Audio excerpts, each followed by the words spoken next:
Müqaddes baydağa bakı sığınıp, eni qalbi yali mehrisanim.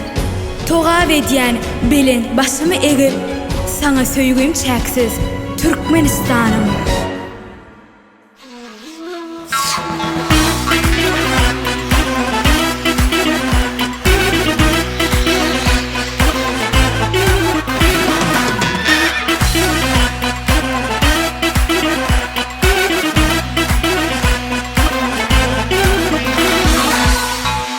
Yüreklerde aydın var, olaydım da adım var.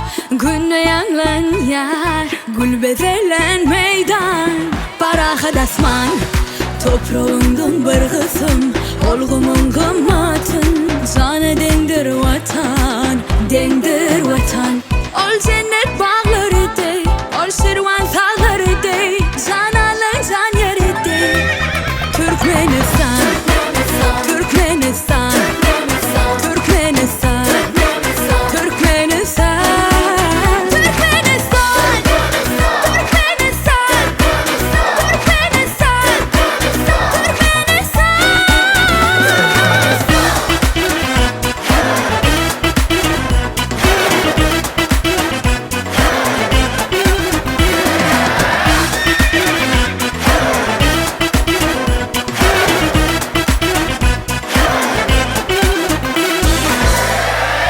Yiğitlerim her taraf, bedevmüner meydana.